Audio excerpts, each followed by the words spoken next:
श्रावण मास महात्मा का 27वां अध्याय। श्रावण मास के अन्य कार्य। हे सनत कुमार, श्रावण मास में मनुष्य को जो अन्य कार्य करने चाहिए उनको सुनो।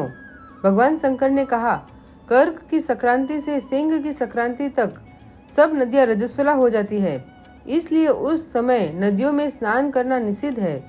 समुद्र में गिरने वाली नदियों में स्नान कर सकते हैं, उसमें कोई दोष नहीं लगता। कुछ महर्षियों का कहना है कि कर्क संक्रांति से दक्षिण दिशा में स्थित भगवान अगस्त्य के उदय काल तक नदियां रजस्वला हो रहती है। ग्रीष्म ऋतु में भूमि पर जो नदियां सूख जाती है वे भी रजस्वला रहती हैं। अपने आप जिन नदियों की गति 32 हाथ न हो, उन नदियों में वर्षा ऋतु में 10 दिन तक स्नान नहीं करना चाहिए। उन नदियों को नदी न कहकर गर्त शब्द से पुकारे। कर्क संक्रांति के आरंभ में महानदियां रजस्वला होती है। जिस प्रकार स्त्रियां 3 दिन तक अपवित्र रहती है, उसी प्रकार महानदियां भी 3 दिन तक अपवित्र रहकर चौथे दिन पवित्र हो जाती है।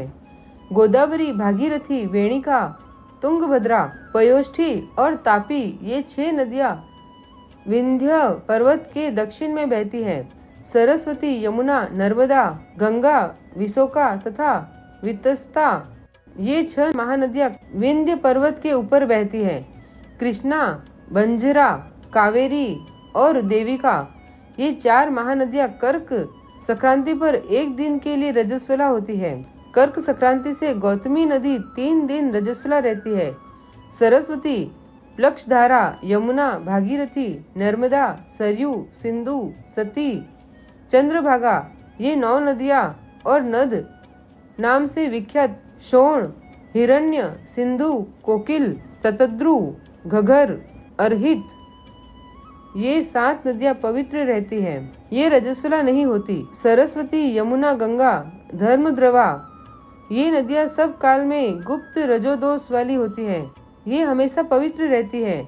नदी के तटवासियों को रजस्वला जन्म पाप नहीं लगता।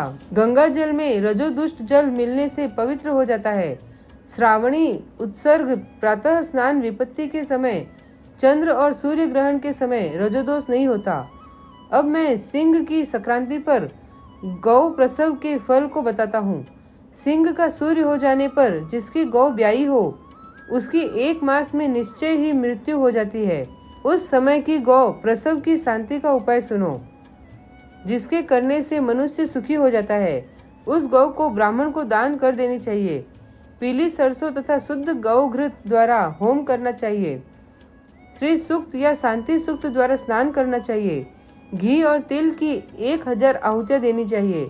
सिंह राशि में सूर्य को आने पर गौ ब्याई हो तो अनिष्ट की संभावना प्रबल होती है। उसकी शांति के लिए अस्यावाम से तथा त्वदिष्णु मंत्र से तिल घी द्वारा 108 होम करने चाहिए तथा मृत्युंजय विधान द्वारा 10,000 हवन करना चाहिए। ऐसा करने से मनुष्य को किसी प्रकार का भय नहीं सताता। यदि श्रावण मास में घोड़ी ब्याई हो तो शांति यज्ञ करने से दोष मिट जाता है। अब तुम श्रावण मास के कर्क या सिंह की संक्रांति होने से शुभप्रद दान के संबंध में सुनो। कर्क के सूर्य में संक्रांति में घृत धेनु का, सिंह की संक्रांति में सोने के छाते का दान करना चाहिए। श्रावण मास में वस्त्र दान का बड़ा भारी फल होता है। श्रावण मास में भगवान श्री हरि की प्रीति के लिए साधक को घृत कुंभ, घृत धेनु तथा फलों का दान करना चाहिए। अन्य महीनों की अपेक्षा इस महीने में किया गया दान अक्षय फल प्रदान करता है। मुझे इस महीने से अधिक प्रिय और कोई महीना नहीं है। जो इस महीने में व्रत करता है वह विशेष रूप से मेरी कृपा का पात्र होता है। ब्राह्मणों का राजा चंद्रमा और प्रत्यक्ष देवता सूर्य है, ये दोनों मेरे नेत्र है। अतः उसकी संक्रांति संज्ञा कर्क तथा सिंह संज्ञा हुई। मनुष्य को चाहिए श्रावण मास में प्रातः स्नान कर शिव पूजन करे और इस मास का महत्व तथा कथा भक्ति के साथ पूरे मास सुनता रहे।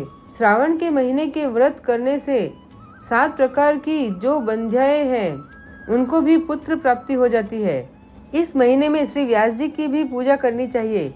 जिसने श्री वेद व्यास जी को प्रसन्न कर लिया उसने मानो मुझे प्रसन्न कर लिया। जो श्रावण मास का महत्व सुनकर भगवान वेदव्यास जी का पूजन नहीं करता, यमराज उसके कान काटकर बहरा बना देते हैं। इसलिए इस मास में श्री वेदव्यास जी की पूजा अवश्य करनी चाहिए। जो व्यक्ति भक्ति पूर्वक इस श्रावण मास के महत्व को पढ़ता, सुनता या सुनाता है उसको महान पुण्य की प्राप्ति होती है। बोलो श्रावण मास महात्म्य के 27वें अध्याय की जय। श्री राधे कृष्ण।